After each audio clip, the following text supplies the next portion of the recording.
Boa tarde aos amigos da TV 247. Começa agora o programa Léo ao Quadrado, com um grande convidado especial, deputado federal eleito por Minas Gerais, Rogério Correia. Boa tarde, Rogério. Boa tarde, Léo.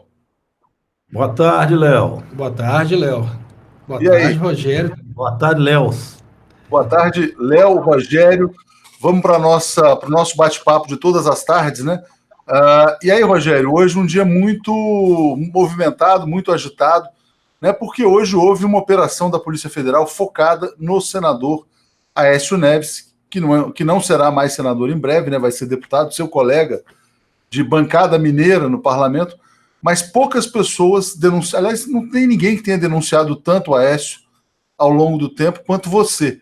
Então, ninguém melhor do que você para falar sobre os esquemas do Aécio Neves, que agora vem a público. A primeira pergunta que eu te faço, Rogério, foi surpresa para você essa operação desta manhã?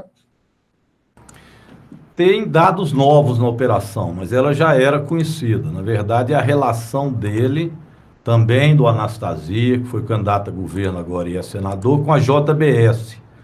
Então, tanto o Ricardo Saldi quanto o Batista, né, já tinham delatado o Aécio Neves e também questões relativas à Anastasia. Hoje eles deram dados novos. O que acontece? Eles levaram vantagem à JBS no passado, durante o governo do Anastasia e do Aécio, com isenções de ICMS. O Ricardo Saldi já tinha falado isso num depoimento. Eles fazem uma diminuição do INSS, uma redução do ICMS, e mandam para a Assembleia Legislativa para ela ratificar essa redução. Então, eles fizeram em 2012 de vários setores. Combinaram o que seria a redução e manda para a Assembleia Legislativa. A Assembleia Legislativa manda uma mensagem, ela faz um projeto de resolução, e o projeto de resolução é aprovado apenas uma comissão de fiscalização financeira e orçamentária. Ali eles reduzem, sempre dizendo que estão fazendo essa redução porque outro estado fez. E vai fazendo a redução de setores. Então, eu trouxe aqui, para vocês terem uma ideia, fiz uma pesquisa de quando que foi feita essa redução. Estas foram feitas em 2012, que interessa a JBS. Uma foi um projeto de resolução que faz um regime especial de tributação, ou seja, reduz o ICMS, para compensar benefícios que eram adotados no Rio de Janeiro. Então, o Rio de Janeiro já diminuiu o ICMS, então vão diminuir em Minas. E aí diminuíram, neste caso, para o setor de couros. Põe um relator, neste caso aqui foi o deputado doutor Viana, que hoje é do Tribunal de Contas Eleitoral. E aprovado isso, é feita a diminuição de ICMS. Para o setor de couros, óbvio, interessou a JBS, que é uma das denúncias que o Ricardo Saldi fez ao fazer a delação. Isso aqui são milhões, se não forem bilhões. Neste mesmo dia, olha que interessante aqui, a Assembleia Legislativa aprovou um projeto de resolução, o relator era o Gustavo Perrella, filho do senador Perrella. E atendeu quem? Os setores de frigorífico. Segundo eles, porque os benefícios já tinham sido aprovados e concedidos em São Paulo e Paraná. Então, eles fazem a concessão aqui, também interessando a JBS, porque são frigoríficos. Interessante, Rogério, que São Paulo e Paraná governados pelo PSDB também, né? Então, pode PSDB. E no Rio, dele. E lembra que no Rio de Janeiro a ligação era com Sérgio Cabral. Aliás, a Aécio está virando um Sérgio Cabral aqui em Minas Gerais. Então, isso aqui deu uma redução enorme de recursos. Esta redução é que eles alegam que, a partir daí, eles deram a propina, que hoje aumentou o valor. A novidade hoje é essa, que chega a 110 milhões, porque aí houve a compra do Solidariedade, de todos os partidos que fizeram a Aliança 2014. Então, ele reproduziu, via JBS, aquilo que ele tinha feito com Furnas. Lembra que eu já falei isso aqui no programa? Com Furnas, ele tinha sido feito a mesma coisa na outra eleição passada. Então, foi através agora da JBS que ele fez o de 2014. Para eu entender. Léo, vou passar para você, mas só fazer um comentário, porque isso que o Rogério falou, pouca gente sabe. Que o Aécio está dizendo o seguinte, que foi criminalizada a doação eleitoral. E a Polícia Federal está falando que foi propina. Quando o Rogério traz essas informações de que houve as isenções fiscais, né? Então, aparentemente, houve o benefício, né, que gerou o pagamento. Então, não se pode dizer que é simplesmente uma doação eleitoral. Passo para você, Léo, para depois o Rogério comentar esse ponto. Além disso, pela denúncia de hoje, não foi apenas pela liberação de recursos por Caixa 1, mas foi também por Caixa 2, e aí eles vão dar os dados de que havia as notas frias de diversas empresas fingindo que se prestou serviço. Então tem também o Caixa 2 incluído aí na propina. Só para fazer uma contextualização de uma forma bem simples, então quer dizer que os deputados mineiros, eles aprovavam uma redução de impostos para determinadas empresas, e essas empresas que se beneficiavam com essa redução de impostos pagavam por fora para esses deputados e também para o esquema do Aécio. Os deputados ratificavam, porque, na verdade, vem da Secretaria... Léo, você tirou o som do Rogério, e aconteceu alguma coisa que sumiu o som do Rogério. Desculpa, é a força do hábito. Na hora que eu paro de falar, eu desligo o som. Acabou que eu me habituei tanto a fazer isso. Fala de novo, desculpa. Não, então, veja bem, não é bem os deputados que dão a isenção, eles ratificam. A isenção vem já da Secretaria da Fazenda. Os deputados não podem alterar aquilo, ou apoiam, ratificam a isenção ou não. Então, ele manda a mensagem, eu vou diminuir 2% na indústria de couro. Reduzir, os deputados, então, fazem, a partir daquela mensagem, um projeto de resolução e ratifica aquilo que veio da Fazenda. E isso eles fizeram para diversos setores. A gente cansava de denunciar. Cada dia vem uma empresa diferente, não se tem uma regra, a gente não tem controle para quem está sendo feito isso, se isso de fato beneficia a indústria, se isso é bom para o povo mineiro, nunca se sabe, porque vem de lá. Depois nós fomos descobrindo que eles faziam negócios eleitorais com isso, que eram as propinas. Neste caso, propina, porque houve uma troca de isenção e a empresa, com base nisso, fazia via Caixa 1 ou 2, ou propina por fora, como nós vimos os casos dos primos do Aécio e etc., malas de dinheiro que foram dadas. Então, ali há a propina também comprovada, além do Caixa 1. Eu acho muito importante esse assunto vir à tona hoje, exatamente porque essa é a retórica que está sendo utilizada pelo presidente eleito, essa retórica de redução de impostos, e normalmente ele coloca a ideia da redução de impostos em cima de determinados ramos que de repente estão aliados a ele. Então isso acaba fazendo uma ponte para as pessoas compreenderem o porquê desse bate-papo a respeito de redução de impostos ultimamente. Que nunca leva à redução dos produtos. Alguém ouviu falar alguma vez que houve redução no preço da carne ou no preço do couro? Nunca. Então, o que há aí é uma apropriação mesmo por parte do grande empresariado de mais lucro, e por isso ele paga mais propina, mas nunca baixou o preço. Então, isso tem que ser realmente questionável. Outra coisa é que não dá mais para você ter ICMS, que num estado é um preço, em outro estado é outro preço. Tinha que haver uma unificação disso, até para não ficar havendo uma disputa entre estados, e neste caso a disputa ainda é justificada como forma de você beneficiar determinados ramos. Ô, Rogério, deixa eu trazer um outro ponto, porque na verdade são várias coisas que surgiram do Aécio hoje. Um são os tais 110 milhões, né, que seriam as doações, tal, propinas, etc. e tal, um grande valor. Mas eles também falaram de uma mesada de 50 mil reais por mês que o Aécio recebia através da Rádio Arco-Íris, né? Poucas pessoas sabiam da Rádio Arco-Íris, e você foi a primeira pessoa a denunciar justamente quando o Aécio caiu numa blitz de trânsito, se recusou a fazer o bafômetro, e aí pegaram as pageiros lá do Aécio e descobriram que os carros estavam em nome da Rádio Arco-Íris. O que é essa rádio e como é que você vê essa denúncia de que havia uma mesada de 50 mil reais ali por mês através da rádio? Essa rádio, ela é reprodutora da Jovem Pan, aqui em Minas Gerais. Essa rádio foi concedida ao Aécio Neves pelos José Sarney e Antônio Carlos Magalhães. José Sarney era presidente da República, Antônio Carlos Magalhães era o ministro das Comunicações. E para votar os 5 anos de mandato para o Sarney, que o mandato era 4 anos, ele ganhou mais um mandato. Lembra disso, Léo?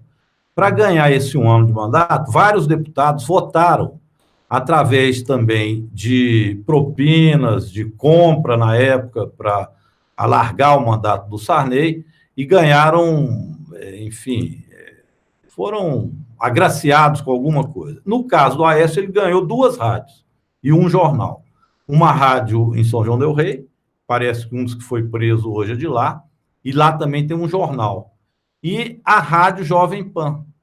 Quem comemorou isso na época foi a revista Veja. Eu tenho a tela até hoje, a revista Veja dizendo que o Aécio agora virou para o ramo da comunicação. Agora ele é empresário do ramo de negociação. Então ele ganhou isso na época dos 5 anos do Sarney. Eles chamavam ele, brincavam que era o Aécio, era o AE5, né?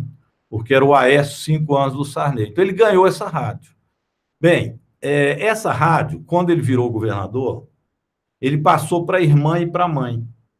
A irmã, que é a Andréia Neves, essa também que está aí como braço direito dele, que hoje também está envolvida de novo nesse escândalo todo aí, a Andréia Neves, ela era a consultora de comunicação ou responsável pela comunicação do governo de Minas, inclusive da parte financeira. Então, ela repassava recursos do governo do estado para a rádio, que era do próprio Aécio, dela e da mãe, que é a Rádio Arco-Íris. Então, ela recebia os recursos do estado para a Rádio Arco-Íris, passava deles para eles próprios. Quando o Aécio saiu do governo de Minas, ele voltou a ser proprietário da Rádio Arco-Íris e foi pego na Blitz. Quando ele foi pego na Blitz, descobriu que todos aqueles carros que estavam lá estavam em nome da Rádio Arco-Íris no Rio, que não tinha nada a ver com isso, eram carros de luxo.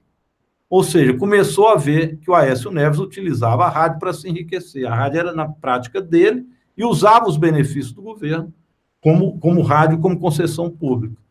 A partir daí, vem a denúncia de que ele recebia da rádio R$50 mil, que era a propina, então, para o Aécio Neves, dentro da rádio, ou a mesada, né? Neste caso, uma mesada que ele recebia da Rádio Arco-Íris. O valor que o governo do estado de Minas passou para a Rádio Arco-Íris nunca foi descoberto, mas era um valor grande, que eles nunca quiseram repassar, apesar da gente ter sempre feito requerimento, proposto CPI. É um segredo até hoje quanto que foi para a Rádio Arco-Íris, mas foi muito dinheiro. Ô, Léo, te surpreende isso, o fato do Aécio usar a rádio para receber mesada?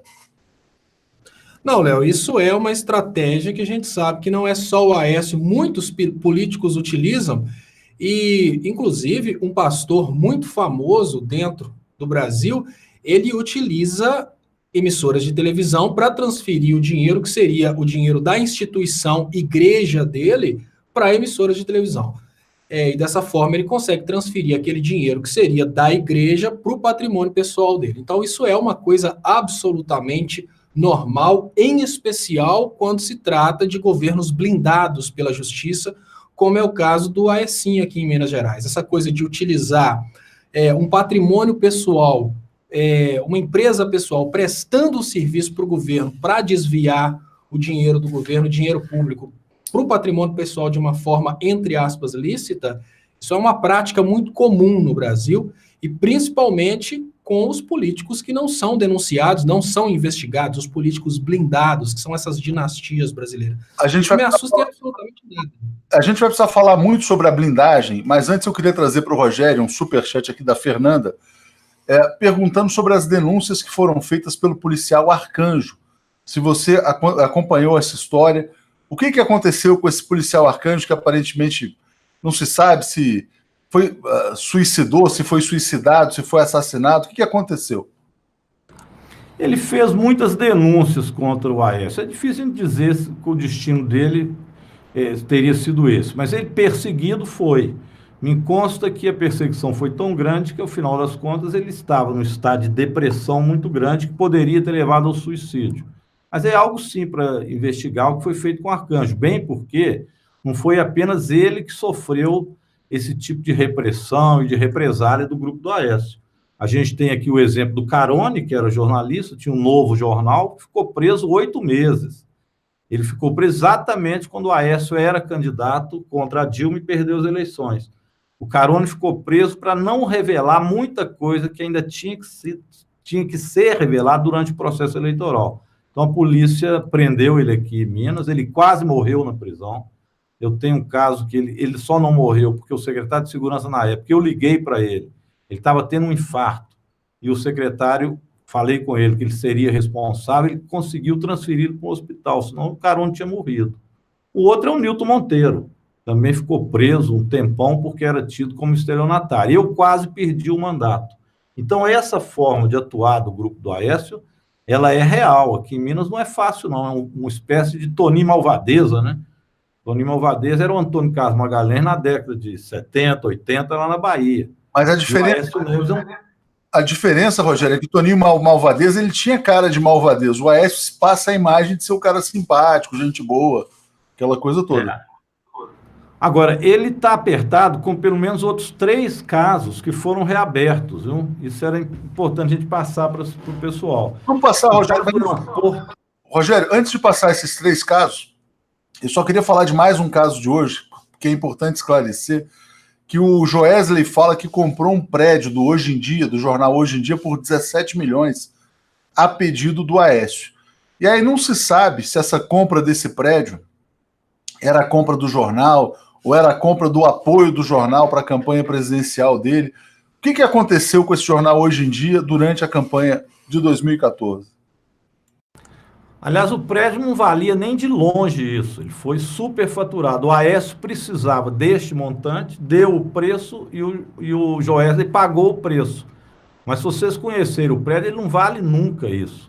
Depois teve, inclusive, uma ocupação de jornalistas lá dentro, que estavam denunciando que estavam sem salário, porque o jornal não os pagou. Então eu fiz uma visita lá quando eles estavam na ocupação do prédio. Era um prédio que, olha, se valesse 3 milhões, era muito, 4 milhões era o preço de mercado, 17 nunca. Fez parte da julgada que o Aécio pediu quando ele perdeu as eleições e recorreu ao Joesley de novo. Foi quando veio aqueles 5 milhões da mala e ele fala, olha, eu já te dei 17 milhões de um prédio que eu tive que comprar. Então, essa denúncia também já é desde aquela época que eles prenderam o primo dele com a mala de dinheiro. Agora, pelo que você fala, o Joesley aparentemente era o caixa eletrônico do Aécio, né? E aí eu vou passar para o Léo comentar. Ô, Léo, a JBS não era do Lula, não era do Lulinha? Como é que a empresa do Lula e do Lulinha dava tanto dinheiro para o Aécio, Léo? Léo, por incrível que pareça, as mesmas pessoas que acreditam que a JBS era do Lulinha, acreditam também que existe uma espécie de acordo entre o PT e o PSDB para fazer uma alternância de poder. Isso faz parte aí dessas conspirações que surgiram na cabeça do eleitorado do Bolsonaro. É mais ou menos assim, olha, todos são comunistas e o que eles fazem é uma espécie de agora sou eu, agora é você e nunca é o povo. Começa a dar para a gente uma oportunidade maior até de alertar o povo a respeito de tudo que está acontecendo, Léo, porque infelizmente, hoje, no Brasil, muitas pessoas acreditam realmente que a Friboi é do Lulinha. E quando você fala, olha, mas a Friboi está em nome do Joesley, não. Mas o Lulinha, eles conseguem criar um monte de teorias lúdicas para conseguir chegar na ideia de que, no final das contas, a Friboi é do Lulinha. Não pense você que são apenas aquelas pessoas fanáticas evangélicas lá do kit gay. Várias pessoas, quando eu estava em São Paulo, vários motoristas de Uber, eles tinham na cabeça deles isso consolidado. Não, a Friboi é sim do Lulinha, só que ele fez um monte de malabarismos e fica em nome de laranja. Por incrível que pareça, existem pessoas dentro do Brasil que chegaram ao ponto de imaginar que o Joesley seria o laranja do Lulinha. E é muito contraditório imaginar que o Lulinha teria dado tanto dinheiro assim para os inimigos políticos que colocaram o Lula na cadeia. Tem que ser um filho muito ruim, quase um Brutus para fazer uma coisa dessa, né? Ô, Léo, fala, me permite aqui uma observação. Você que é um estudioso da política e faz essas análises que são importantes como cientista, né, social. Eu fiz a análise aqui da votação no segundo turno, em Belo Horizonte. O Aécio teve 65% contra 35% da Dilma. Estou dando valores exatos. Foi um pouquinho menos de 65% e a Dilma um pouquinho mais do que 35%. Agora, o Bolsonaro teve 65% a 35%. Um pouco mais de 65%, um pouco menos de 35%. Deu uma diferença pequena. Mas eu fiquei impressionado com esse resultado. Ou seja, ao que tudo indica, houve uma migração dos votos do Aécio para o Bolsonaro depois de toda essa crise com Aécio Neves. É algo que nós precisamos estudar, que fenômeno é esse que está acontecendo. O eleitor do Bolsonaro é o ex-aecista. E o eleitor que saiu da Dilma na reta final foi o ludibriado pela mamadeira, pelo fake news do WhatsApp. É por isso que eu imagino que hoje a única forma que a gente tem de cortar as pernas do que está acontecendo é através da orientação. Porque primeiro o povo precisa entender que várias formas de ludibriação vão acontecer. Rogério, eu vou te contar uma história que eu já contei para o Léo, mas eu preciso contar para você e hoje as pessoas precisam realmente pensar dessa forma. Antes de eu iniciar meu programa da noite, a minha sogra me chamou para me contar que tinha uma fila enorme na porta da casa do Bolsonaro de pessoas pedindo emprego como motoristas. E eu fui ver essa fila, na verdade, era um meme que tinha sido criado a partir de uma fila de pessoas procurando emprego, um meme super divertido. O que eu aprendi com isso? As pessoas mais humildes, elas acreditam nos memes. Então, aquele meme que para a gente passa como uma grande piada, para as pessoas mais simples, ele passa como uma verdade. E é através dessas coisas que a gente acaba ignorando, porque são coisas absurdas, que eles conseguiram vencer as eleições. Ô, Léo, a gente tem um projeto que a gente está tocando aqui. Antes, só vou ler aqui o comentário da Fernanda dizendo: o advogado Dino Miralha teve sua vida destruída também, fazendo essa lembrança. Um projeto nosso que se chama Jornalistas pela Democracia, né? São grandes nomes do jornalismo que fazem comentários em vídeo, texto, e a gente faz um financiamento coletivo para eles através do Catarse ou do link brasil247.com/democracia. Bom, eu estava falando com o Leandro Fortes, que atuou na Carta Capital durante muito tempo, mandou um grande abraço para você, e ele falou o seguinte: olha, nós, jornalistas pela democracia, temos uma grande pauta aí para apurar. Por que o Aécio é tão blindado? Por quê? A PF pediu a prisão dele, da Andréia, de todos os personagens envolvidos. De cara, e não era prisão igual a do Lula, não, na solitária, era prisão domiciliar. De cara, a PGR se opôs e o Marco Aurélio Mello, ministro Supremo, também se opôs, né? Não que eu queira prisão antecipada, não estou defendendo isso, não é o caso, né? Pelo menos não deveria ser o caso com o Lula, com outras pessoas que também foram presas. Tem que ser depois de um processo. Mas por que o tratamento é tão diferente? De onde vem essa blindagem, Rogério? E você viu, você várias vezes fez denúncias que, de repente, trombavam com um muro intransponível, né? Verdade, quase tudo isso que hoje está vindo à tona, eu entreguei, junto com o deputado Sávio Souza Cruz, do MDB, PMDB na época, aos procuradores-gerais da República. Nós entregamos isso na mão do Gurgel e depois do Janot. Eles tinham conhecimento disso. Esse caso de Furnas, então, nem se fala. Então, o conhecimento é antigo. Houve uma blindagem real no caso do Aécio Neves, uma blindagem impressionante. Esse caso do Lula, cada vez fica mais clara a perseguição política. O Lula é um preso político. Aliás, estou indo para lá no dia 31, nós vamos ter uma caravana aqui de Minas no Natal e uma no dia 31, que a gente não pode esquecer isso. O Lula é um preso político e eles mantêm o Lula preso para dizer que o trabalhador, etc., não pode ser presidente, não pode governar. Então, a prisão do Lula tem essa característica política também de ensinamento deles. Enquanto o Lula não estiver solto, é como se eles tivessem uma espada na gente, como se o Lula fosse responsável por alguma corrupção. Então, eles mantêm ele preso. E nós temos que lembrar que ele é um preso político. Isso é muito importante, senão nós não vamos ficar livres disso que está acontecendo, desse inferno astral que nós estamos vivendo. Agora, se você compara com os casos do Aécio e agora até do Bolsonaro, certamente o que eles denunciam contra Lula e não provam é muito menor do que está acontecendo com o Aécio, aconteceu com o Serra, com o Alckmin e com o próprio Bolsonaro. Então vai também desmanchando. Quem tiver boa vontade de buscar compreender isso, vê exatamente o tamanho da blindagem que está tendo. Este caso também me lembra um outro, que eu não tenho aqui razão de defender e nem defendo, que é o Delcídio Amaral. Mas lembre-se que o Delcídio Amaral foi cassado como senador por muito menos das denúncias que foram feitas contra o Aécio. Então, há sim uma blindagem feita aí. Pelo menos, tomara que essa blindagem vai se terminando, vai se trincando, uma hora trinca, né? Pois é, tomara que pelo menos possa ser levado ao Conselho de Ética da Câmara dos Deputados, né? Você vai estar na Câmara, eu acho que é uma questão importante.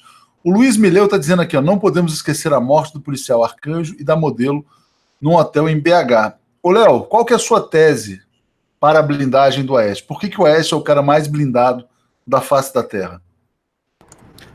Para mim é porque o Aécio tem aquilo que eu chamo de drag power, Léo, que é o seguinte: Se o Aécio desce para o mar de merda, ele puxa muita gente importante junto. Isso mostra por que a PGR nem pensou na possibilidade. O Aécio tem um poder muito grande de levar pessoas importantes para a cadeia. Então, quando existe a menor probabilidade do Aécio passear na cadeia, ele começa a ligar para todo mundo e todo mundo fica com medo.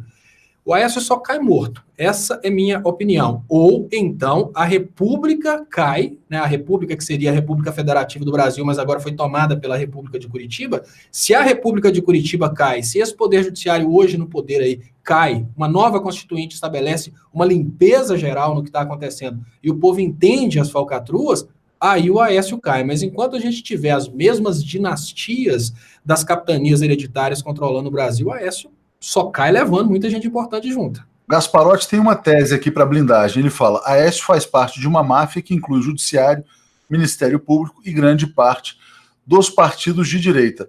Houve também, Rogério, hoje a denúncia de compra do Solidariedade, né, compra do PTB, né, compra de todos os partidos que apoiaram o golpe contra a presidente Dilma Rousseff. A JBS já tinha aparecido dando dinheiro para o Cunha também, para comprar o impeachment, né?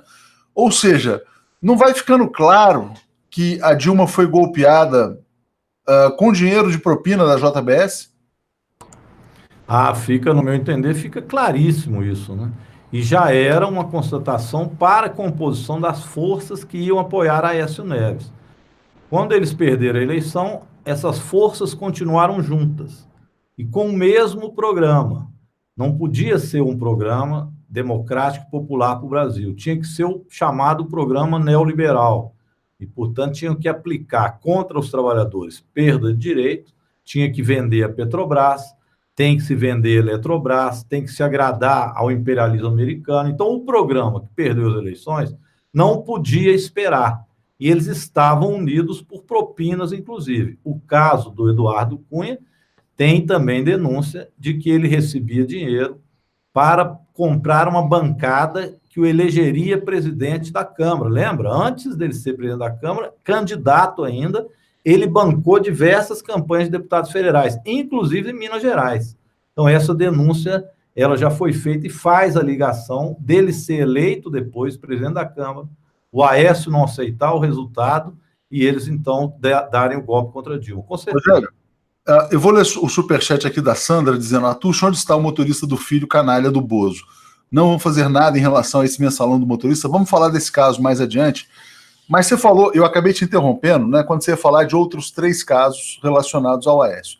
Você também disse que o Aécio estava virando Sérgio Cabral. O Sérgio Cabral está condenado a 200 anos de prisão, né? É o cara, vamos dizer assim, mais condenado do Brasil. Quais são os outros casos do Aécio? E eu te pergunto, se fosse dado ao Aécio o tratamento que é dado ao Cabral, seriam 200 anos também, então?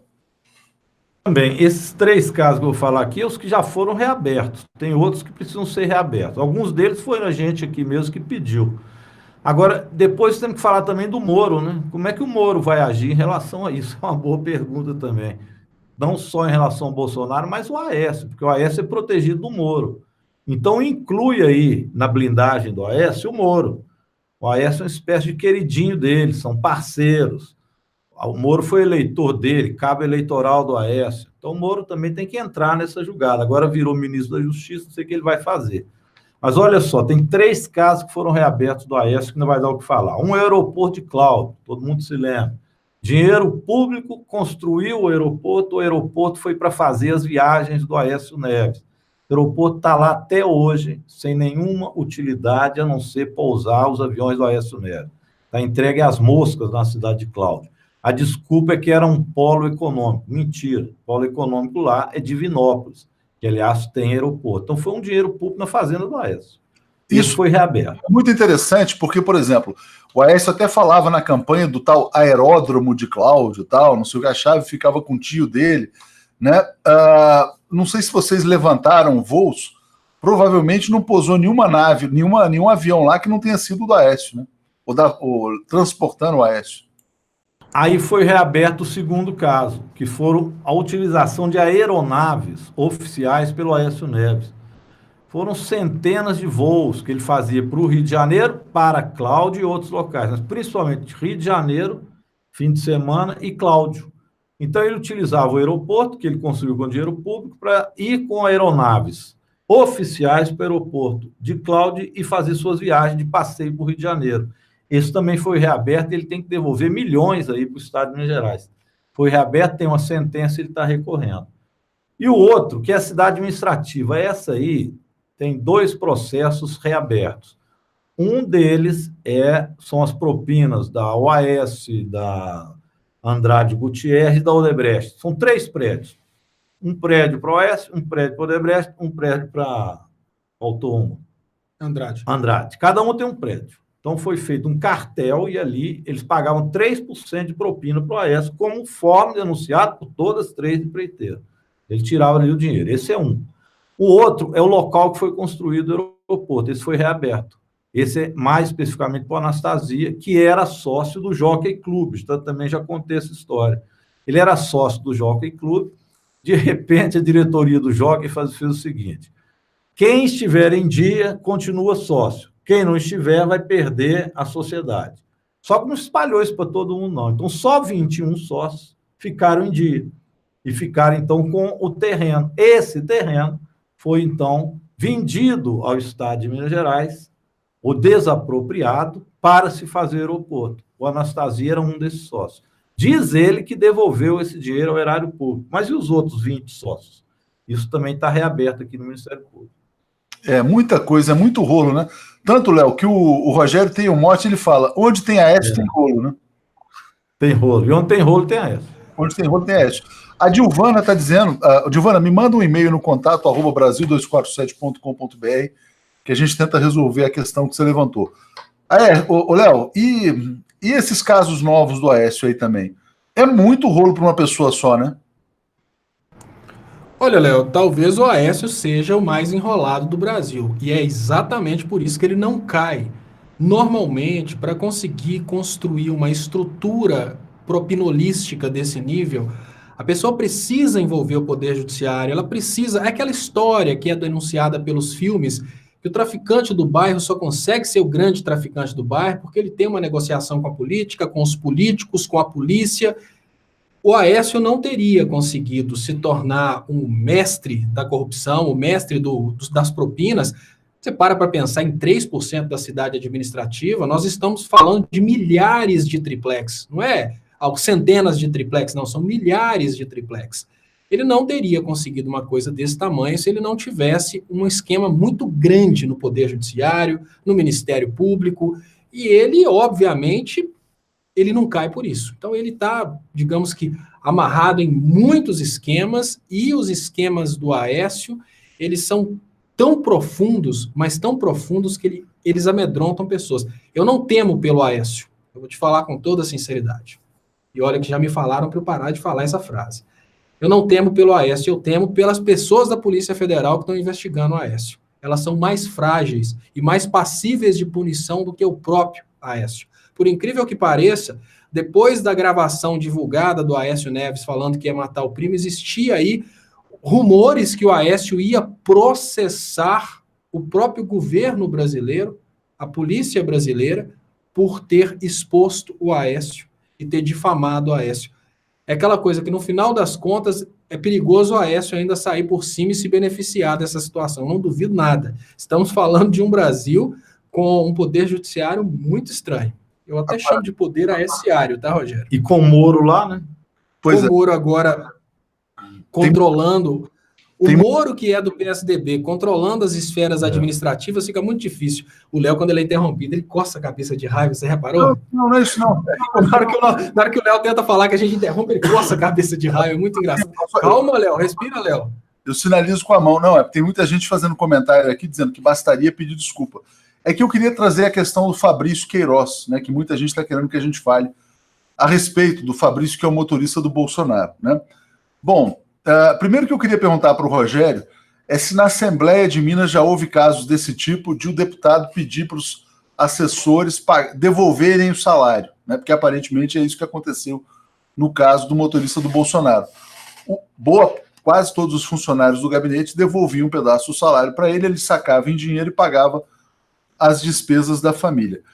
E um outro ponto era fazer um paralelo, né? Porque muita gente está dizendo, não, apareceu o Fabrício, que era o caixa eletrônico do Bolsonaro. Só que o Aécio tinha um caixa eletrônico muito mais poderoso, né? O caixa eletrônico do Aécio era o Joesley. Então o cara chegava, Joesley, ó, 17 milhões. Joesley, mais isso, mais aquilo. Mas no fundo é tudo a mesma coisa. Como é que você está vendo esse caso do Fabrício? E se já houve casos desse tipo, ou pelo menos suspeitas, né, de funcionários contratados para devolver o salário? Já teve denúncia, sim. Já teve denúncia, já teve suspeitas. Agora, o que eu acho que tem de novidade ali é para além de um funcionário fazer uma devolução do salário. Porque a Folha soltou agora uma matéria colocando as datas. E as datas não são semelhantes ao período de recebimento de salário. Portanto, me parece que, neste caso, o COAF tem que analisar de onde veio o recurso que foi para a conta do jornalista, do motorista, antes dele sacar. Esse recurso não era apenas da parte dos servidores. Aí vem aquela denúncia do tal mensalinho que prendeu 10 deputados no Rio de Janeiro, porque eles recebiam recurso de fora para dentro também das suas contas. Então tem que analisar também qual o recurso, que parece que a origem do recurso também era ilícita, e vinha através do chamado mensalinho da Assembleia Legislativa do Rio de Janeiro. E a origem tem mais do que a devolução do salário do servidor. A origem lá, aparentemente, era a questão do transporte público, né? As empresas de ônibus lá, organizadas através do Jacob Barata, né, pagavam um mensalão lá da Alerj, dos deputados, tinha uma caixinha, e a Alerj distribuía para todo mundo, né? Lembrando que o Bolsonaro apoiou o Pezão, a família Bolsonaro apoiou o Pezão, faziam parte da base de sustentação do Pezão e do Cabral, apoiaram o Aécio também. Então, se todos os que apoiavam o Pezão estão nesse esquema desse mensalão, por que eles não estariam, né? Então, passo a bola aí para o Léo fazer um comentário. Olha as datas. Então, tem lá dia 16 e 17 de um determinado mês, 14 e 15 do outro. Geralmente, o salário vem no início do mês, ou até o 5º dia útil. Lá vem no final do mês, meio do mês. Então, é preciso checar quem fez os depósitos para o motorista. E eu acho que nós vamos ver que tem parte do chamado mensalinho, né, ou mensalão que se pagava na Assembleia Legislativa do Rio de Janeiro. E tem uma coisa também que ninguém... E é muito dinheiro, 1.200.000 não daria para... O eleitor do Bolsonaro pode até tentar bater a cabeça e tentar continuar protegendo, tentar continuar blindando o Bolsonaro, mas por um fanatismo muito grande, porque hoje divulgaram a fachada da casa do motorista e dá para ver que aquele coitado daquele motorista não usufruía de quase nada daquele dinheiro. Sem contar também que essa coisa de ficar depositando picado é tentar fazer um malabarismo, até para a própria Receita não pegar os depósitos. Porém, ele menosprezou demais, ele achou que tinha muito controle sobre isso, né? Então, nesse sentido aí, eu acho que até inútil uma pessoa tentar mentir para ela própria se continuar tentando insistir que isso não tem absolutamente nada a ver com o Bolsonaro, que os 24 mil reais seriam a devolução de um empréstimo. É tudo muito estranho imaginar que pessoas acreditam nisso. É um fanatismo. Aliás, o nosso líder na Câmara, o Paulo Pimenta, fez um brilhante discurso, né, uma análise lá do plenário da Câmara, e não houve contestação dos bolsonaristas, não. Eles andam meio sumidos, né? Não, estão sumindo. Eles estão sumindo das redes sociais, inclusive. Agora, eu ia te perguntar, Rogério, como é que vai ser a sua atuação como deputado, né? E como é que você acha que será a atuação do Aécio como deputado? Teve um comentário, logo no começo da transmissão, a pessoa falou assim, o Aécio quase foi presidente da República, e vai ser um rato de esgoto no Congresso Nacional, vai ficar ali se escondendo pelos cantos, né? Eu queria perguntar como é que você vai atuar no Congresso e se você acha que o Aécio vai ter a cara de pau de reaparecer, fazer discurso, como é que ele vai se colocar lá? Léo, tá sem áudio, Rogério. Tem que abrir o áudio do Rogério, Léo. Eu acho que ele vai ficar mesmo aí com uma espécie de rato do esgoto, vai tentar atuar ali pelos bastidores. Dificilmente ele vai aparecer como um deputado para fazer um debate político, ideológico, de propostas no Congresso. Eu quero atuar exatamente no oposto. Acho que tem alguns temas importantes a serem debatidos. Hoje nós tivemos uma vitória grande. O projeto Escola Sem Partido, que na verdade é a escola da censura, foi arquivado no Congresso Nacional. E nós já estamos discutindo aqui em Minas. Ontem eu fiz junto com a professora Beatriz Cerqueira, que foi eleita deputada estadual muito bem votada aqui, um seminário que ela me convidou, onde nós estamos discutindo já a escola com liberdade, a escola sem censura. E a gente pretende aprovar projeto de lei nesse sentido, que seja uma antítese dessa discussão absurda e autoritária da escola sem partido. Para já proteger, né? Já protege a educação por antecipação, né? Tem um projeto. Isso, a gente quer mostrar projetos positivos. Então, esse eu acho que seria um bom projeto a ser apresentado. É um tema que eu quero trabalhar muito. Um outro é o da Lei Candir, por exemplo. Aqui em Minas Gerais, nós sofremos muito com essa Lei Candir, que é uma lei de 96, onde não pagam imposto, ICMS, as grandes exportadoras. Então, aquelas empresas mineradoras, a Vale, a Samarco, não pagam imposto em Minas e ICMS. Nós temos que revogar essa Lei Candir para que eles voltem a pagar imposto, você tenha condições em Minas de ter receita, porque o governador que entrou aqui, o tal do Zema, que é também da equipe aí do Bolsonaro, da mesma linha, só fala em cortar. Mas o que é cortar para ele? Aí é a educação pública, é a saúde pública, é a segurança pública. Os cortes são sempre em cima dos pobres. Ele não fala em ampliar a receita em cima dos que ganham muito. E aqui em Minas, a Lei Candir é maior, é a coisa mais absurda que pode existir. São exatamente as grandes empresas exportadoras que não pagam o ICMS, não há Estado que aguente isso. E ainda o PSDB endividou Minas, por isso nós ficamos nessa dificuldade que foi o governo Pimentel, que acaba, o governo termina agora, teve uma derrota grande, mas com o Estado completamente também falido, sem condições de fazer política, seja econômica ou social. Então, para resgatar Minas Gerais, Léo, nós vamos precisar aí de também fazer a redução dessa Lei Candir. Tem muitos assuntos importantes, além dos assuntos nacionais, que vão estar lá reforçando, né? Contra a reforma da Previdência, contra a reforma antitrabalhista deles. Acho que vai ser um Congresso Nacional difícil, porque foi feita uma maioria conservadora, mas eu estou sentindo que a bancada do PT, do PSOL, a gente quer atrair também, pelo menos, setores do PSB, do PDT, para a gente ter uma bancada de esquerda e centro-esquerda atuante no Congresso, que faça o debate político e ideológico, seja capaz de ganhar também no debate político. Acho que é o fundamental da nossa ida lá. E vai ter diálogo com o Zema? Como é que vai ser? Olha, eu estou vendo pouco espaço de diálogo pelo que ele tem apresentado. Ele tem acenado para o Bolsonaro, por exemplo, que ele topa vender a CEMIG, topa entregar a Copasa, as empresas aqui, em troca de um acordo a ser feito para retirar direitos previdenciários dos servidores públicos e enxugar a máquina através de ter menos professores, menos médicos, menos saúde, etc. Dificilmente. O diálogo com ele vai ser um diálogo curto, é o que eu tenho visto. Vai ser mais oposição mesmo. Olha, eu queria agradecer muito aqui a Karen, que se tornou membro do canal aqui agora, né? Enfim, muitas pessoas já são assinantes do 247, brasil247.com/apoio, e muitos também são membros do canal, então obrigado a Karen. E, Rogério, para a gente ir encerrando, eu queria te perguntar uma questão. Quando você vê, por exemplo, o Lula preso há 8 meses, sem prova, preso político, né? Vai chegar a 1 milhão de assinaturas aí pedindo a indicação dele para o Prêmio Nobel da Paz. E o Aécio, com essa montanha de provas aí, não se consegue fazer nenhuma prisão domiciliar. Como é que você vê o sistema de justiça no Brasil? Vejo como injustiça, né? E cada vez mais às claras essa injustiça. O Lula cravou O Lula é realmente um político com P maiúsculo, né?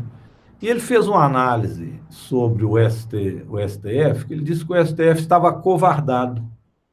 O motivo da covardia do STF, a gente ainda não tem os detalhes dele, mas um deles, com certeza, é mesmo a opção ideológica da maioria, e assim é do judiciário, né? São pessoas que vieram de famílias ricas, convivem entre elas, que estão ali dentro da mesma bolha, e que tem as concepções atrasadas de dar retrógrada. Então, ele já tem aquela aspiração de ficar contra os trabalhadores e, evidentemente, contra o PT e contra a esquerda. Esse talvez seja o fator fundamental.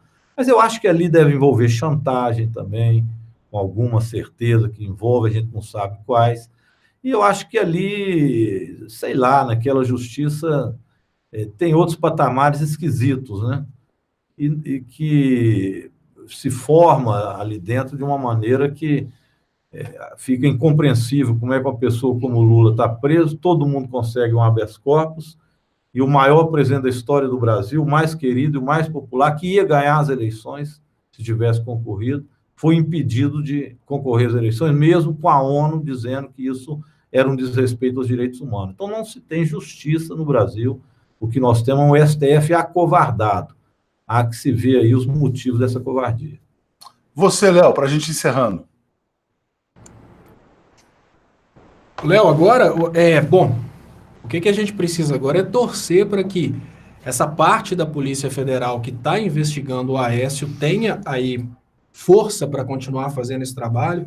Hoje, mais cedo, no Giro das 11, eu falei sobre a importância da gente tirar da nossa cabeça ideias conspiratórias de que toda a Polícia Federal tenha que ser alinhada à direita e pensar, olha, não, isso deve ser simplesmente uma jogada para esconder as armações do Bolsonaro. Não, isso é um trabalho que está sendo desenvolvido por uma parte corajosa da Polícia Federal e essa parte da Polícia Federal precisa do nosso apoio agora, porque quando a Polícia Federal persegue a esquerda, ela toma pancada da esquerda. Quando ela persegue ou faz um trabalho como esse, demonstrando as falcatruas de uma pessoa das elites, a gente costuma ver com maus olhos, pensando, será que é para abafar outro caso? Não, não é para abafar outro caso. Essa parte da Polícia Federal precisa de apoio, precisa de divulgação, porque não são os canais oficiais que vão levar isso para todo mundo, e, obviamente, a gente precisa pedir que mais casos sejam apurados, e é só com apoio que isso vai acontecer. Mas antes de encerrar, eu queria, imagino eu, né, que com essa situação aí do deputado Rogério Correia eleito, deputado federal agora, existe espaço, eu sei que ele já tem um motorista, mas existe espaço para outro motorista, então já vou mandar o meu currículo para o deputado, para de repente eu conseguir uma vaguinha aí como motorista de deputado. Isso porque assim que eu for aprovado nessa vaga de deputado, eu já começo já a olhar e orçar o jatinho. Já pensou, Carlos? Meu motorista aí, 1.200.000 por ano? Não era ruim, não, né? O Carlos está aqui, eu já estou preparando para pedir o Carlos no caso de dinheiro emprestado. E também já peço o Rogério Correia aqui, que pode, obviamente, ter 2 motoristas, e já contratado eu já começo a olhar já um jatinho, uma Ferrari, alguma coisa compatível com o salário, né, Rogério? Salário. E agora é só agradecer mesmo, pessoal, pelo carinho. E eu vou trocar também, viu? O de deputado por esse motorista. Você vai tentar eu vou dirigir. Você vai inverter as coisas, né? Você vai dar seu carro de deputado para o motorista e vai falar com ele, não, me coloca como motorista do deputado. Tá bom. E a coisa está muito boa desse jeito. Muito bom. Léo, queria te agradecer muito, queria agradecer muito ao Rogério, né? Porque a gente vai ter o programa Geopolítica daqui a pouquinho, entrando no ar. Então foi muito bom ter essa aula aí sobre Aécio Neves, né? Ninguém conhece tão bem, tão a fundo quanto o Rogério. E dizer que você é sempre muito bem-vindo aqui na nossa TV 247. Lula livre. Fala, Maria. Obrigado de novo, que o som estava desligado. Obrigado, Léo. Lula livre. Lula livre. E hoje, mais cedo, eu prometi que a gente teria aqui um aessólogo a nível de doutorado. A gente tem agora aqui, talvez o maior especialista aessólogo do Brasil. Obrigado, Léo. Eu volto mais tarde, às 10h30. Ô, Léo, eu só dizer uma coisa aqui que eu não podia terminar sem falar, né? O bom também aqui que estava uma torcida para ver quem ia ter mais voto. Quase que o Aécio perde a eleição e eu tive bem mais voto que ele, viu? Pois é, muito Ganhei a votação do Aécio. Muito bom, muito bom. Ventos de mudança, né? Isso mostra que Minas Gerais está querendo, talvez, modificar essa situação desse principado mineiro. Obrigado, Léo. Obrigado a você. Pessoal, muito obrigado. E até mais tarde. Valeu, até mais tarde. Valeu, Rogério. Obrigado, Léo.